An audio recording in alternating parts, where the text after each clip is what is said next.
Welcome, Rebecca, to the Empathy Edge podcast to talk to us all about moms and guilt and supporting moms at work, all the things. Welcome to the show. Thank you so much for having me, Maria. It's just really a wonderful opportunity, and I appreciate it very much. Well, and it's been delightful to get to know you over all of our pre-recording calls and your work. So we heard your great bio. Before we dig in and learn more about your book, When Good Moms Feel Bad, can you tell us a little bit about your story and how you even got into this work? What's your passion for it? Oh gosh. Well, my passion, I always knew I wanted to be a therapist when I was like 18 years old, but I did not actually go to school yet for that until I had three kids. And everybody always, there were a lot of people that said to me, "What, are you crazy? You've got three little kids." My youngest at the time when I really started thinking about it was about 15 months old. But I rolled over in bed one day and I said to my husband, "It's time. I got to go back to school."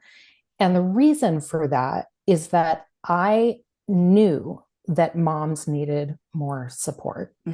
And so I was really driven to the work because of motherhood. I trained to be a prenatal yoga teacher before I became a therapist. And I thought, oh, well, I'll do that. But what I realized is that what I really loved about it wasn't teaching the yoga poses, the asanas. It was, we would have a 45-minute discussion about motherhood and about what it felt like to be pregnant or postpartum, and how it felt to go back to work and what your issues with your partner were, right? And so all of those things were really what I wanted to dig into. And that was kind of the catapult into becoming a therapist and going back to school. Well, weren't you in corporate? I was. I worked in corporate for about 7 years before I became a mom. And then, I had my first daughter and I went back to work earnestly. I really thought that I wanted to work, but I realized that it was too difficult. Financially, childcare was an issue. And I was really pulled in two different directions. I really wanted to be with my daughter. It took a long time to get pregnant and to, have her. And so I just wanted to be with her all the time. And I didn't want to have to split my attention. So I did end up staying home for about 10 years with my kids. And I loved every minute of it. Well, I shouldn't say that. I didn't love every minute. I was going to say, No, let's be real. I did not. There were lots of things I didn't love about it, but overall, I'm grateful that I had the opportunity to do that. Right. So, and I love that because there's a lot of narratives that are out there that are not helping women right now, where folks are saying all women feel that way. No. And not all women feel that way, but it's about what's right for you and what's right for your family and what lights you up to be the best version of yourself that you can be for your kids, right? And for you, it was, I want to be present with them. And that's great. And for other women, it's, I need to feel fulfilled outside the home. And that's great. So I love that, there are places and spaces, there need to be more where women can have that flexibility because it's only beneficial to our society and to our families. To give, it's not accommodating women's whims, as I've heard it described negatively before. Goodness. I know. It's just about, for some women, it is the right fit. For other women, it's not. And the more that we as a society and as a workplace culture accommodate that. But, then you hear horror stories about some bosses who just assume a woman's not going to come back, or she's not going to travel anymore, or, we got to stop making those assumptions, right? Yeah, of course. And we have to be having an honest conversation about it too, because like you said, it is different for every person. I have had countless moms in my office who cannot wait to go back to work because it's the one thing that makes them feel like they're, whole, right? They feel competent, they feel capable, they feel appreciated, they feel smart, right? And I think it's important for them to have that be true. And also there are moms who couldn't imagine doing it. Right. And then there are plenty of people who can't afford not to go back to work. And so how are we caring for those people? in Right. our workplaces so that they don't feel overlooked Mm-hmm. and abandoned, honestly, Yeah. by their Yeah. employers. Yeah. Yeah. So we mentioned the name of your new book is When Good Moms Feel Bad, an empowering guide for transforming guilt, anxiety, and anger into compassion, confidence, and connectedness.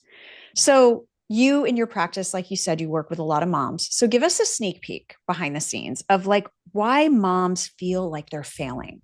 Why is there all this angst and guilt? What's causing it? Yeah, there are several factors, right? Yeah.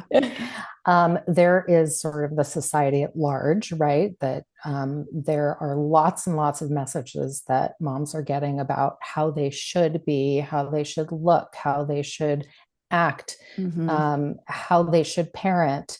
And there's not really a good playbook for any of that. Mm-hmm. And so we are internalizing those messages and they turn into what we would call perfectionist parts, Right. or right parts that are really critical of Mm-hmm. how you are showing up in the Yeah. world. And then, of course, there's also family of origin stuff, right? That, how you were raised, what your childhood was like, what the messages you got from your own parents were, and even if your parents were the most loving, the most attentive, whatever your makeup is, sometimes Mm-hmm. we perceive things in ways that make us feel bad. Mm-hmm. Um, and so, yeah, those are two major reasons why moms feel like they're failing a lot of Right. the time. Right. It's funny. I always think there's sort of like these three audiences that are the most detrimentally affected by social media. Number Mm, one is teenagers. yes. Number two is moms. Mm-hmm. And number three, I feel like, is young men Mm-hmm. getting Agreed. really horrific messages on social media. So, Yeah. yeah, I mean, the struggle is real. Like I'm a mom, and Yeah. it's it's that constant battle of every moment of your day is taken up with a thought of, am I doing enough, am I being enough, am I setting the right habits, am I setting the right traditions, and getting to the point where your kids get old enough, and at least for me, to be really vulnerable, you feel like, oh my gosh, I feel like I wish I could start over because I feel like I already screwed everything up. Oh I gosh. wish I could, like, it's like an etch a sketch, right? Yeah. Like, Right. wait, Just shake it really I hard. didn't do all the habits I said I was going to do, and I didn't do all the traditions I said I was going to do. And now this, I so know. I I know. it's crazy. It's just crazy. So Yeah. why do you believe that having healthy moms, you wrote this book to help us Mm-hmm. have healthier moms and to Mm-hmm. understand moms a little better. So anyone, even if you're not a Yeah. mom, read the book because you'll Mm-hmm. understand the moms in your life, the wives, the partners, all of that. Yeah. Why is having healthy moms so important to society, and even like how we run our workplaces? What's the Mm-hmm. benefit to us of making sure that our moms are healthy and feel supported? You know, parenting, mothering, and when I say mothering in this context, I'm not just talking about a cisgender female mom, right? I'm talking about like the act of mothering, the act of caregiving. When we are doing that from what we would call a self-led place, like a heart-centered place, a place with compassion and curiosity and connectedness, when we're doing that, when we're leading from those places, Mm-hmm. we're actually creating really good energy. It might sound woo woo, right? But Yeah. there's a ripple effect, right? Right. When we treat somebody with compassion and curiosity and kindness, there is a ripple effect in their system. And so it's really important for us to have that across the board, whether it's, parenting your child or in as a leader, Mm-hmm. treating our employees with that same kind of compassion and curiosity and kindness that honestly, right, it's like the golden rule, right? What Mm-hmm. you would want for yourself. Right. And, if you can imagine that kind of rippling out into the world, and Right. imagine what the world would be like if Right. it was more like that. Um, that's my hope. So by writing this book, the hope is that by moms helping to untangle their complicated feelings and become a little bit more calm, a little bit more grounded in themselves, then in return, they're more present and more curious, more open for their kids to have their experience, whatever that experience might be, Mm-hmm. right? Yeah. So just a very simple little example. I had a client I was working with for a really long time, and she said to me once, I was so proud of myself because my kid had their usual meltdown on the way to school, but I didn't melt down also, right? Yeah. I was able to stay calm. I was able to stay present with Mm-hmm. my child. And that in turn calmed her down, right? Mm-hmm. Mm-hmm. So, I mean, it's not rocket science, right? No, no. But it's having some awareness of what your inner um, landscape is. And if we don't have awareness, we can't change anything. So, Right. Well, and I also look at it so much more simplistically than that, whereas we're raising tiny humans. yeah, And if we're not supporting moms, whether we have kids or not, that impacts us because those are humans that become adults in the world we all live in. that's They right. become our neighbors, our teachers, our political leaders. Like it's in Mm-hmm. all of our best interests to make sure that kids are being brought up in healthy environments, and that starts with making sure moms are supported and healthy. That's It's, right. for me, it's inextricably linked, and I don't know if that's just Mm-hmm. because I'm a woman and I'm a mom, but I'm like, how can you not get it? How can you not get that you as a single childless person still Yeah. have a vested interest in how moms are supported and how children are raised, and to ensure that moms have everything they need to raise the most healthy, well-adjusted adults that are going to be your coworkers, they're going to be your leaders, right? yeah. They're going to be your pastors and your nurses and your doctors and your lawyers. Mm-hmm. And your So, partners, and maybe your even, partners, right? right? So it's just really interesting that some people don't make that connection of like, well, I'm not a parent, so I don't need to worry about this. It's like, yeah, Mm-hmm. you kind of do. Yeah. If No, you're we're going to live in not. the world with other people. You do. You really Right. do. Yeah. Right. So tell me a little bit about, I know you have an opinion about what businesses can learn from moms. We have lots of professional leaders who listen to our show. Mm-hmm. What can we learn from them that we're missing? Oh gosh, so much. It's so funny because I was working in a high tech company many years ago, and my role was to manage the reception desk. And I needed to hire somebody. And my boss at the time, a man, and I will Mm-hmm. always be so grateful to him for this, actually. We had a bunch of resumes in front of us, and there was one person who had not been in the workforce for about 20 years because she was raising four kids. Mm-hmm. And she had chosen, not to work outside the home. She was staying home with her kids.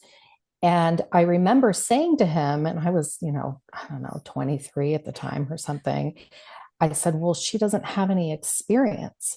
And he looked at me and he said, actually, she has a ton of experience. And of course, I Yes. wasn't a mom yet either, Right. right? You didn't get it. Yeah. No, I didn't get it yet, but I will always remember that we hired her. Not only was she the best employee I think we ever had, she just kept moving up the ranks, moving up the ranks, moving up the ranks, Mm-hmm. and was just an amazing person, but an Uh-huh. amazing employee. So her skills, staying at home with her kids, raising her kids, all of those skills that she learned in that period of her life Right. translated into the role that she was chosen for at work.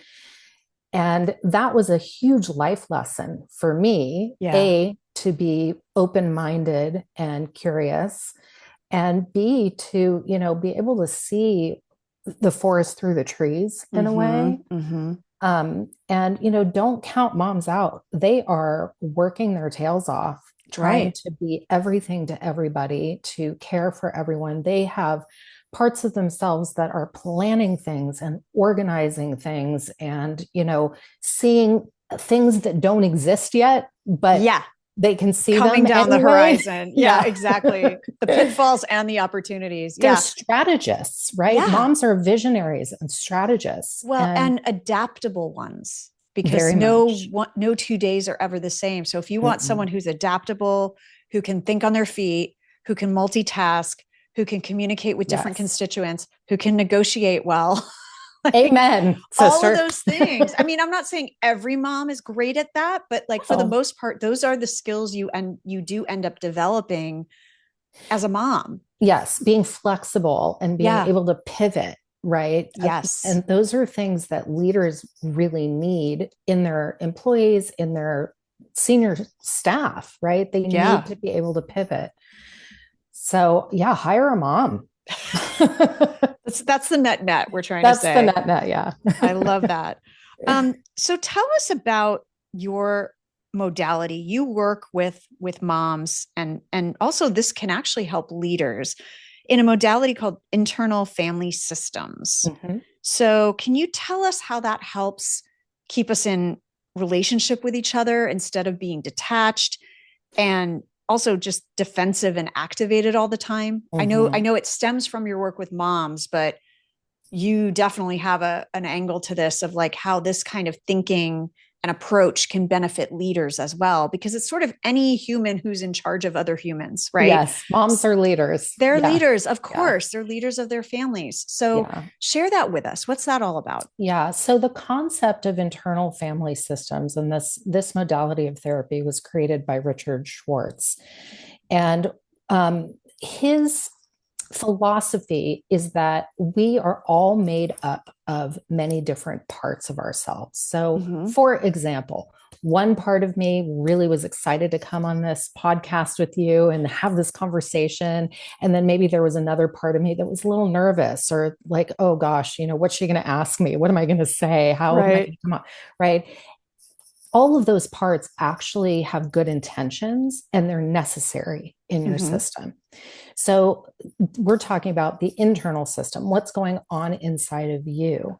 And so, do you want me to explain a little bit more about what those parts are? Yeah, sure. Just give us a little bit of a deep dive. Yeah, so briefly, so there are three different kinds of parts. So there are manager parts, and those parts are proactive.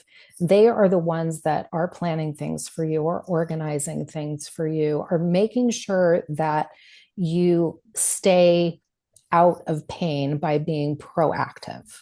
Okay. Mm-hmm. And then there are firefighter parts, which are reactive, right? And the name firefighter is, Right. very apropos, right? They just take out a hose and they douse whatever is in the way. Mm-hmm. If you're feeling pain inside, they're just going to come and douse it. And, examples of that might be scrolling on your phone for 4 hours or having a few drinks or watching TV.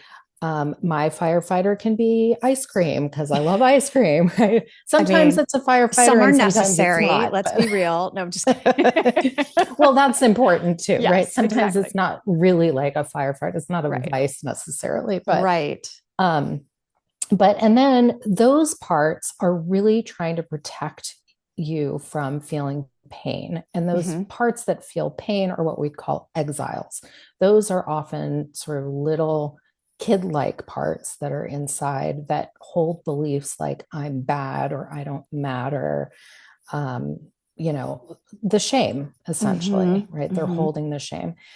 And so the concept is that we have to get to know those parts of us. So we're building a relationship inside ourselves with a strong, grounded, what Dick Schwartz would call a capital S self. Mm-hmm. In our book, we call it the inner mom Right. because with moms, it's really easy for them to relate to the fact that, they're mothering other people. And so you can turn that energy back inside. You know how to mother your child. Can we turn that energy back to you? Mm-hmm. Right. And so it's like your inner leader. So that's the one that you really want kind of running things as opposed to leading from your angry part, which might have a knee-jerk reaction that, screams at your employee that they did a crappy job on their project, right? Right. So by having that relationship inside, you can notice, again, I said earlier, you can't change anything if you don't have awareness. And the way to do that is to turn back inside yourself. And Mm-hmm. IFS calls that a U-turn with a U-turn, Uh-huh. U-turn, which I just think is really cute. So that you can bring some awareness inside yourself Mm-hmm. to notice, oh, I'm feeling that bubbling in my stomach right now when, my employee is saying XYZ to me, Mm-hmm. but I don't want to lash out at them. Right. So can I turn back inside myself and notice what is it that I need right now? Because there's always some need that isn't being Right. met. Right. Yeah. Does that Yeah. make sense? I mean, so much of this is also wrapped up in, our triggers. And like you were saying earlier, our childhood and the patterns we learned from when we were younger. And we bring all of that into the workplace as Yes. well, right? Like Yes. I bring my, perfectionist tendencies and my, people praising me because I got straight A's Mm-hmm. and the disappointment that I experienced when I got my first B. I Right. brought that into the workplace with me Yes. when I started leading and I started performing, and people would always say like, "Oh wow, you're such a go-getter. You're so, and I'm like, because I have to be, right?" Yeah. So you Yeah. bring all that in with you. And I mean, that's why self-awareness and self-care are the first two pillars of my 5-pillar model of being both an Mm-hmm. empathetic and effective leader. And you and I talked prior to recording that so much of that is relevant to motherhood and parenthood, Yeah. because those are also the same 5 pillars that will help a mom gain better balance over how do I balance nurturing and being empathetic with my child with Mm-hmm. holding boundaries and Right. clarifying expectations and setting guardrails and all the things you need to do when you're raising a human. So I love Yeah. that you're talking about this, because this is such a, this is obviously a professional modality of how to look at your self-awareness and dig deep that Mm-hmm. I have never had access to. So Mm-hmm. I really Mm-hmm. appreciate you sharing that with us. How do you think we can help, leaders can help moms better in the workplace? So we've got lots of leaders here. Some of them are moms, some of them Mm-hmm. are dads, right? Yeah. But likely they're leading someone who is a mom. And Mm-hmm. what are some things you want them to know about those moms in the workplace? And how can we create more empathy for them to have for those moms, to Yeah. understand what they're going through and what would be the best course of action to support them? Well, I was reading your book last night too, which, by the Thank way, you. great. Yeah, you're I did welcome. not Well, pay her for that. no, not at all. No, I wanted to know, like, how are you thinking about this too, obviously. And I was really grateful that you said in there that people are bringing their stuff into work. You Mm-hmm. can't avoid that. It Mm-hmm. just is the truth. Yeah. We are whole people and we can't just split off parts of ourselves and leave them behind when we go to work. So I think it's really important to, again, lead with curiosity from on the outside, but also on the inside, right? We need to be curious about what's happening for us inside. But when you are encountering a mom, let's just say, for example, a mom's coming back from maternity leave, that can be a very scary experience for her. And she likely is going to feel pressure to perform and to perform well. And, and I'm not saying she shouldn't perform, right? She has a job to do and you're paying her for that job and everything. But just know that that might be really difficult. She might have a 3-month-old baby at home that is, nursing primarily. And so she's having to pump at work for milk. There's just like a lot of factors that I think people need to be aware of, even if you never actually have a conversation with the person because you feel uncomfortable or it's inappropriate. I want people to have awareness. I do want people to be having conversations and be honest about things, but sometimes it's too vulnerable. So does that make sense? It totally makes sense. And I think that that's the thing there. You don't have to have an answer. You just have to be knowing that this might be what this person is going through, but also balancing that, to your point, with also don't make assumptions, right? Right. So even if it's just, hey, I know today might be difficult for you. It might Mm-hmm. not, but it might be really difficult for you. Mm-hmm. Let me know what you need. What can we do for you? Put it proactively out there, even if they're like, I don't know yet, I'm good, right? They Right. might not know that they're going to start crying after lunch or, whatever, but also being able to put those operational things in place to Mm-hmm. accommodate moms. To your point, does she have to pump? Don't make her Right. go into a disgusting bathroom stall. Like, do you have something within No. your organization that's like a pump room, or can she Mm-hmm. store it in the In company the refrigerator? refrigerator. Yeah. Be Yeah. thinking about these things ahead of time Yeah. so that that that's the support. And again, the worst thing you can do is assume all moms are on that same journey. So that's Mm-hmm. why just ask.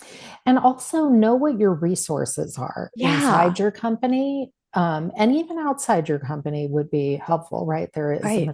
a maternal mental health hotline Mm-hmm. that we can put the number in your show notes if you want. Yes, absolutely. Um, but within your company, do you have an EAP program? If you notice that your mom employee seems a little off, based on where they were before, Yeah. don't ignore that. Don't shame her and don't make her feel uncomfortable. Let's be really clear about that. But, if you've got resources that are available, then please share them so Yeah. that she can get the help she Yeah, needs. know the resources. And it's also a great opportunity to, as they go through their journey of being a mom in your workplace, Mm-hmm. check in on what ideas they have for Yes. how can we improve the experience for moms. So we hire more people that are great at strategizing and multitasking and being flexible, right? Mm-hmm. And just like you would change chair heights for people of different heights, and you would put in ergonomic desks. Find out Exactly. from the moms what Mm-hmm. would be helpful to have Yeah. in the workplace, or that the company can offer Mm-hmm. to make their work life easier so that they can be more productive, more innovative, more engaged. Because that's the goal, right? It's not just about accommodation for accommodation's sake. Like, we're trying to Right. help create the most productive and innovative workplace we can. And we do that by asking people what they need to make that Yes. happen. And when people feel appreciated and seen and Mm-hmm. understood, they are much more likely to do the things that you want them to do, Yeah. right? They're Yeah. going to be more productive if they feel cared for. Yeah, absolutely. And do you have any different advice for colleagues? So, I'm not the manager, I can't put programs in place, but Mm. how do you think colleagues can better support Mhm. moms in the workplace? Again, I think it really boils down to curiosity. Mm. Are you interested in what your colleague is experiencing? Mm-hmm. Um, I know that people don't necessarily want to be friends with everybody that they work with. Like, Right. let's be honest about that too. But again, I think it boils down to people being appreciated and understood. And you're not going to feel that way if the person, walks by you with their eyes down and, doesn't say hi to you because, oh my gosh, I don't know what to say to a new mom right after they Right. come back from maternity leave. Or I That's, don't, I love that. That's what you say. I'm glad you're back. right. I'm glad Excuse you're me. back. I don't know Yeah. what to say right now. What do Yeah, you want to go to lunch? Do you want what was to? it like for you? That's Yeah. great. Exactly. Or on the other end of the spectrum, right? There are moms who are launching their kids off into adulthood, into college, right? And I mean, I've experienced that twice now, and it is rough. So, possibly they're going through something as well, or maybe there's Yeah. a mom who's got a kid with special needs and she's having a really hard time. Mm-hmm. So I just think there's so many so many things to be curious about, and Yeah. we're human beings in relationship with each other. Yeah. And I'm a therapist. I'm all about relationships. So yeah, Oh, I so love it. So I want to get into some goodies from your book. sure. So my mom professionals listening out there, Ah, what are some of the ways? What are some of the biggest takeaways from your book that you can give us a little sneak peek here? mhm.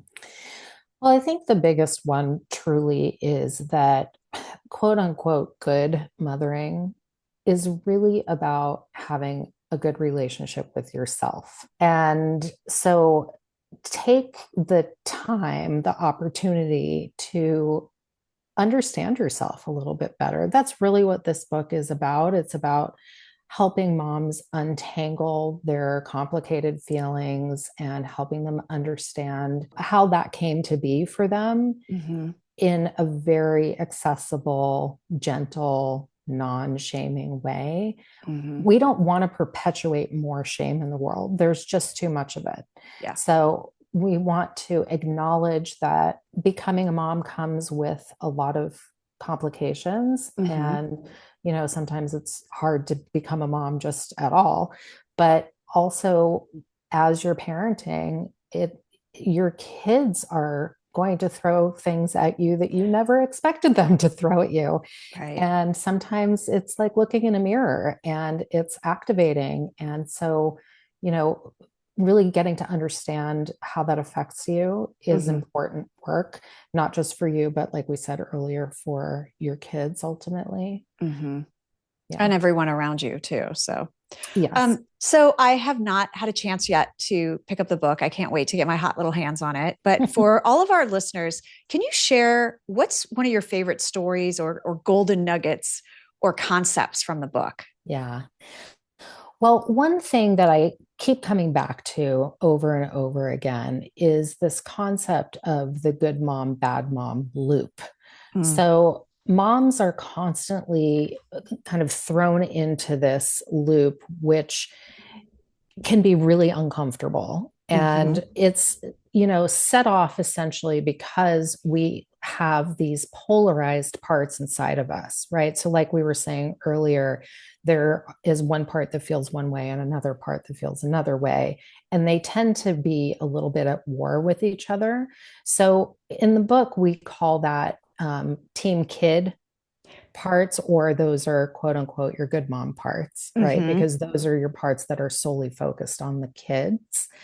And then there's the team, what about mom, with a question mark and an exclamation point and italicized, right? Like, Yes. wait, but what about me? I Right. matter too, right? And so when mom has like a part that's wanting something, but it's in conflict with what she wants for her kids or what her kids need, or maybe even what society is telling her she Right. should be feeling.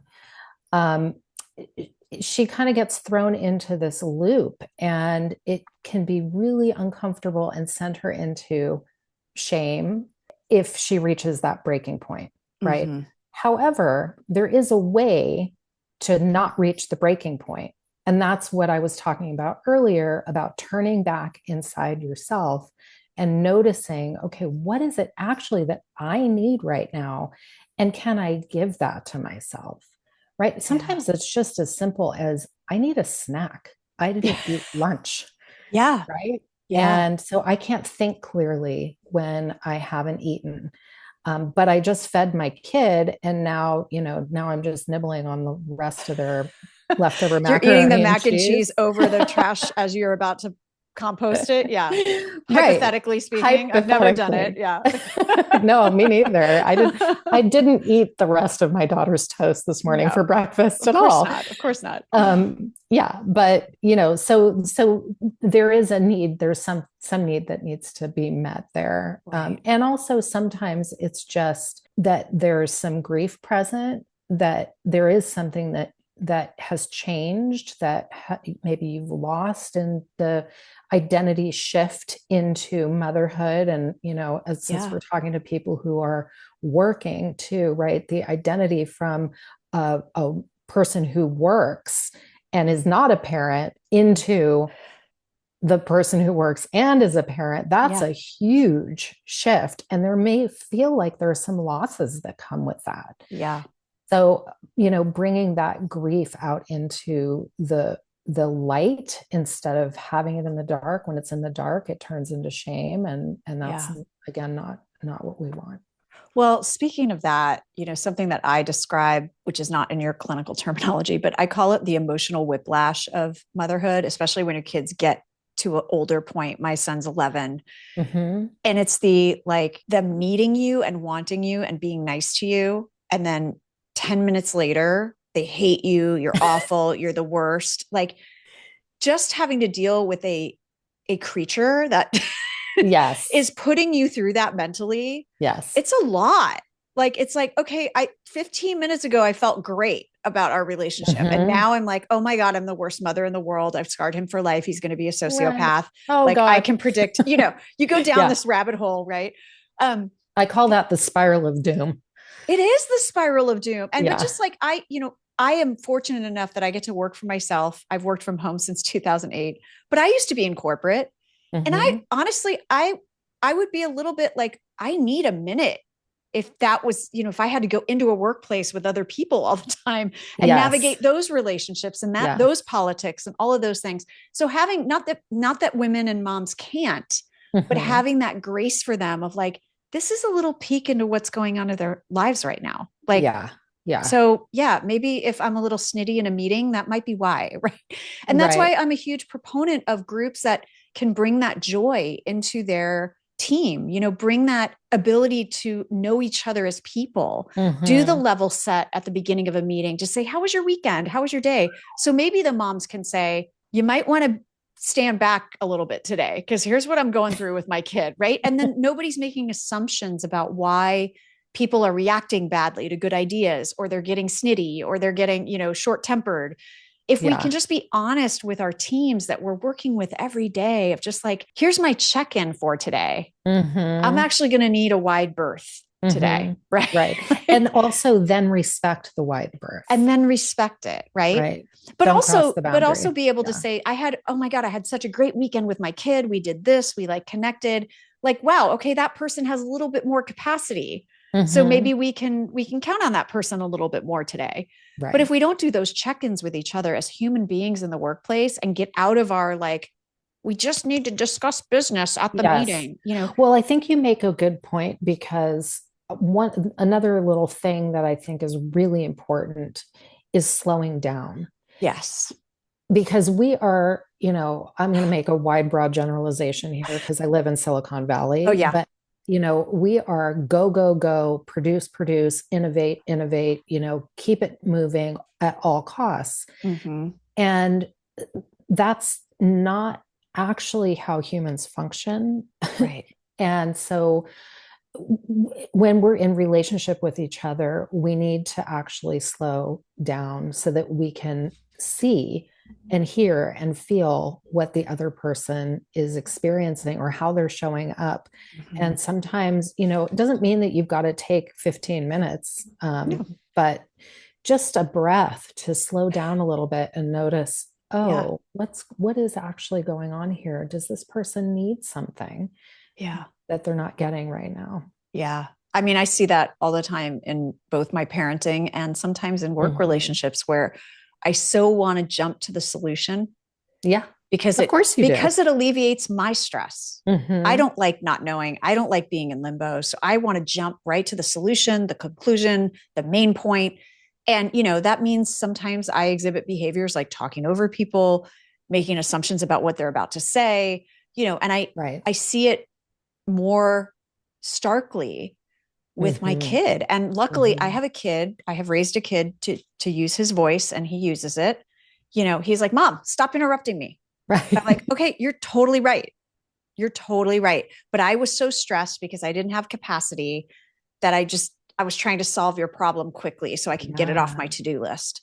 Well, and bravo to you for Well, no, the for one time. actually, well, but for saying to him, you're Yeah. right, Yeah. right? For acknowledging the fact that he noticed it Yeah. and not getting yourself into a shame spiral about it, Mm-hmm. right? Saying, "Oh gosh, you're right. You just noticed what I was doing." And Right. when that happened, we got out of connection with each other. Yeah. Right? When you're in the midst of a part like that, like a part that wants to talk over somebody, you're not actually in connection with that person. And, we can't really be into a relationship with people if we're not in connection. So Right. I think it's such a good example that Mm-hmm. you you shared. Yeah. And, we see that kind of behavior in the workplace as well. Right. So it's Yes. like, what is going on for you? And it's funny because now that I know more about this work, I've studied it, I've researched it for years. I talk to brilliant people like you. I've Thanks. gone through therapy. I look back at, very psychologically abusive bosses that I had in the Mm, past. And I didn't yeah. have the capacity. I was in my like late 20s, early 30s. I didn't have the capacity to be sure enough about myself to be like, what's going on for you? Right. I Right. was just trying to protect myself and survive. Right. And so, Yeah. um, it's one of those things where the more you learn, the more you look back on situations and you're like, here's what I could have brought to that. Mm-hmm. Right. To make that a Mm-hmm. better workplace relationship. Again, Right. we didn't have to be best friends, but you know, if, and hopefully we're raising a generation of kids. Again, this is Mm-hmm. where it benefits everybody, right? Right. Hopefully we're raising a generation of kids who will hopefully call those things out and be a little bit more emotionally intelligent and be able to Mm-hmm. see things and see patterns that way, as soon as their brains get fully formed, right? Yes. Yes. Well, that is the benefit of being an adult, right? Yeah. Yeah. Coming out of that adolescent period, right? You Completely. actually have Completely. some wherewithal to think these things through. Your frontal lobe is more developed, I should say. For Yeah. sure. For sure. And there's always work to do, right? It doesn't matter whether Yes. you're 5 or 50 or 105. There's always more work to do. 100,000%. I could not agree with you more. So, so the book, When Good Moms Feel Bad, available all the places. Yes, all the And places. I love it. I love it. We are going to have all your links in the show notes to your work. Thank And you. also, I just want to mention a side hustle of yours, not really, just another project of yours called the Second Street Collective. Can you quickly tell us about that in addition to your own personal Yeah, practice? sure. Second Street Collective is a group of private practice therapists, and we're all working in community here. We're located in Campbell, California. So we have a physical office, but all of our therapists are able to, do telehealth throughout California as well. That's amazing. And everyone kind of runs the gamut. There are lots of people who specialize in motherhood in particular, but also we have therapists who specialize in families and in couples and dads and kids and babies and like the whole 9 yards. All of So it, all of all of it. it, yeah. I mean, get a therapist. It's very worthwhile. Wherever you I'm need, wherever you clearly need to go. biased, but Yes, you're yes. clearly biased. And you mentioned it earlier, but we're also going to put the maternal mental health hotline number in the show notes for Yes. anyone who wants to have that available for their employees as a resource. So, Mhm. Rebecca, you're delightful. I need to talk more mom talk with you at some point in the I'd love future. it. Thank you for coming on the show. And like I said, we're going to have all your links in the show notes. But for anyone who's on the go, where's the one best place they can connect with you? Just my website, RebeccaGeshuriLMFT.com. Great. And we will have that link in the show notes as well. Thank you for your time and your insights today. Thank you so much, Maria. This was delightful, and I can't wait till we get to talk again. And thank you, everyone, for listening to another episode of the Empathy Edge podcast. If you like what you heard, you know what to do. Please rate, review, and share it with a friend or a colleague. And until next time, please remember that cash flow, creativity, and compassion are not mutually exclusive. Take care and be kind.